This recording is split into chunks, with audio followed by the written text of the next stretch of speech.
سے ان کے بچے کو پڑھایا. اب تو کسی نے آج تک قرآن کا ادا نہیں کیا.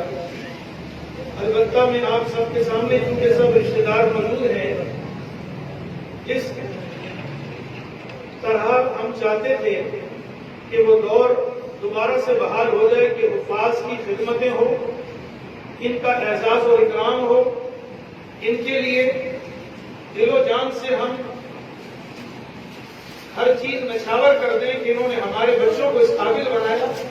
اور در حقیقت استاد کی عزت قرآن کی وجہ سے ہے. تو نوید بھائی نے آج اس کام میں پہل کر دی کہ جس استاد نے ان کے بچے کو اس قابل بنایا ہے، میں بتانا تو نہیں چاہ رہا تھا، نوید بھائی نے بھی منع کیا، لیکن یقین جانے دل میں اتنی خوشی ہوئی کہ میرا دل چاہا کہ میں آپ کے سامنے اس بات کو بیان کر دوں کہ 50,000 روپے کا اعلان نوید بھائی نے قاری صاحب کی خدمت میں نذرانہ پیش کیا ہے.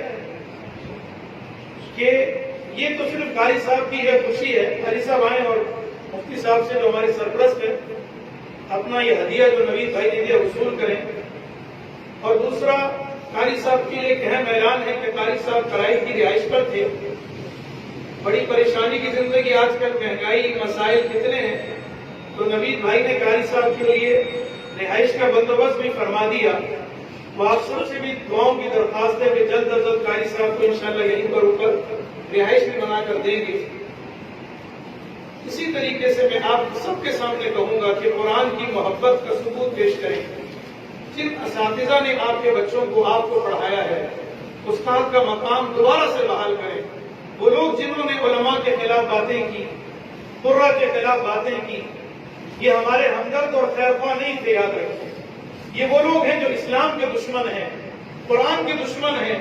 وہ یہ چاہتے ہیں کہ قرآن کی عظمت ختم ہو جائے. ان کو مجھے اور آپ یا میری داڑھی اور پگڑی یا کسی کی ٹوپی سے کوئی سروکار نہیں. وہ در حقیقت اللہ کی دشمنی مول لینے والے ہیں. وہ چاہتے ہیں کہ علماء کی اس دنیا میں کوئی قدر و قیمت نہ ہو تاکہ لوگ اسلام سے متنفر ہوں. لیکن الحمدللہ آج نوید بھائی نے بات ثابت کر دی کہ ہم الحمدللہ زندہ ہیں، اسلام کی خدمت کے لیے اپنا تن من دھن سب کچھ قربان کر دیں. بہت خوشی کی بات ہے. آپ سب سے بھی یہی درخواست ہے کہ اب اس مجلس میں آخر میں مجلس کی اختتامی باتیں ہیں تو مفتی صاحب سے میں کہوں گا کہ ہمارے سرپرست بھی ہیں. اور ایک بات اہم، جس طرح یہ مسجد آپ سب رشتے دار آج آئے ہوئے ہیں، کچھ ایسے ہوں گے جن کے علم میں ہے، کچھ کے نہیں بھی علم میں ہے. نوید بھائی نے